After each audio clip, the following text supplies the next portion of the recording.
Bismillahirrahmanirrahim. Assalamualaikum warahmatullahi wabarakatuh. Perkenalkan saya Bayi Pambudi, NPM 170201, Ilmu Hukum, kelas B semester 7. Izinkan saya untuk mempresentasikan tentang mata kuliah hukum pidana khusus yang berjudul Yurisdiksi Negara berkaitan dengan kejahatan cyber.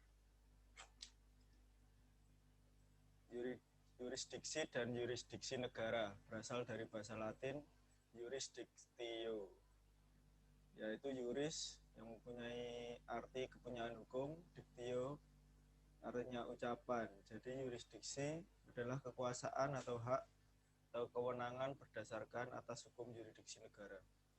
Yurisdiksi negara dalam hukum internasional berarti hak dari suatu negara untuk mengatur dan mempengaruhi dengan langkah-langkah dan tindakan yang bersifat legislatif, eksekutif, dan yudikatif atas hak-hak individu.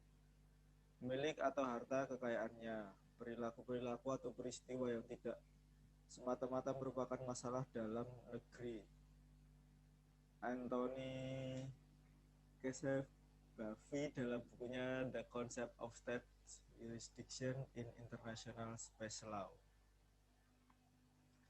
Lalu ada jenis yurisdiksi negara, yurisdiksi legislatif atau jurisdiction to prescribe. Kewenangan suatu negara untuk menerapkan hukum nasionalnya terhadap individu dan peristiwa tertentu. Yurisdiksi eksekutif, jurisdiction to enforce, kewenangan suatu negara untuk meningkatkan kepatuhan terhadap hukum dan kewenangan negara untuk menjatuhkan hukum bagi yang melanggar. Hukum yurisdiksi yudikatif, jurisdiction to adjudicate, kewenangan suatu negara untuk melakukan proses peradilan terhadap individu atau peristiwa yang mempunyai hubungan yang cukup dengan negara tersebut.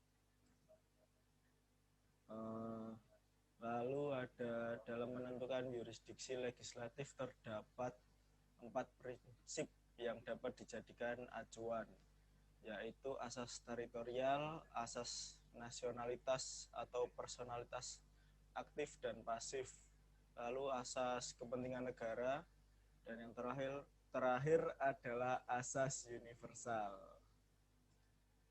Kita masuk yang pertama, yaitu asas teritorial.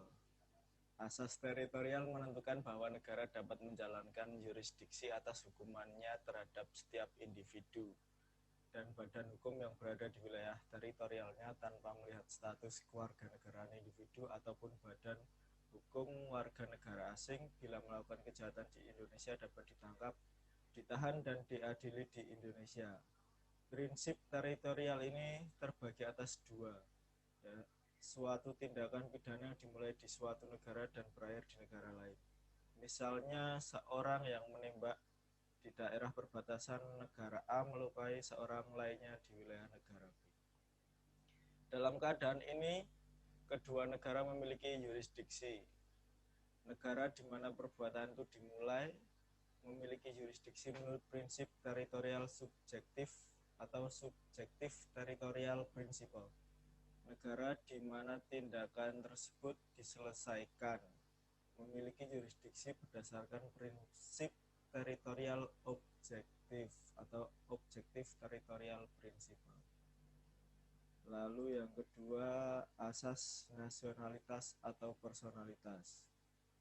Asas nasionalitas personalitas menentukan bahwa negara dapat menjalankan yurisdiksinya berdasarkan kewarganegaraan dari individu atau badan hukum atas nasionalitas dapat didasarkan kewarganegaraan pelaku, nasionalitas aktif, dan kewarganegaraan korban atau nasionalitas pasif.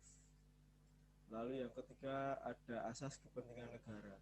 Asas kepentingan negara menentukan bahwa negara dapat menjalankan yurisdiksinya berdasarkan kepentingan dan keamanan negara yang merasa terancam, meskipun tindakan di luar negara tersebut dan oleh pelaku yang tidak berkewarganegaraan dari negara yang terancam.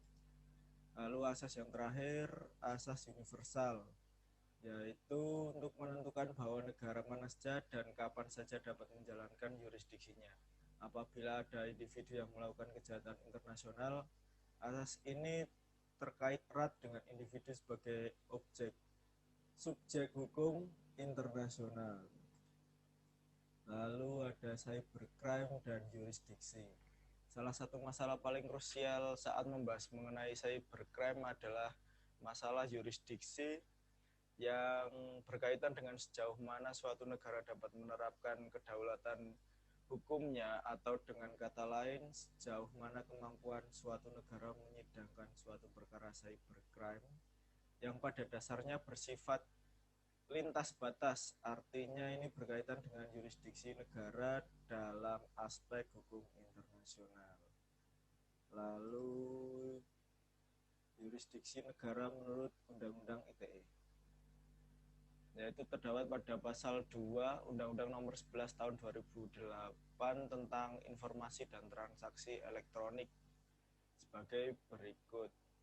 Undang-undang ini berlaku untuk setiap orang yang melakukan perbuatan hukum sebagaimana diatur dalam undang-undang ini, baik yang berada di wilayah hukum Indonesia maupun di luar wilayah Indonesia, yang memiliki akibat hukum di wilayah Indonesia dan atau di luar wilayah hukum Indonesia dan merugikan kepentingan Indonesia. Lalu ada yurisdiksi negara menurut RUU TPT pasal 4 Undang-Undang Tindak Pidana di bidang teknologi informasi dan berlaku terhadap setiap orang atau badan hukum yang melakukan tindak pidana di bidang teknologi informasi di wilayah negara Republik Indonesia dan atau negara lain yang mempunyai yurisdiksi dan menyatakan maksudnya untuk melakukan penuntutan terhadap pelaku tersebut. Terima kasih, mungkin hanya itu yang bisa saya sampaikan. Bila ada kekurangan saya meminta maaf. Wassalamualaikum warahmatullahi wabarakatuh.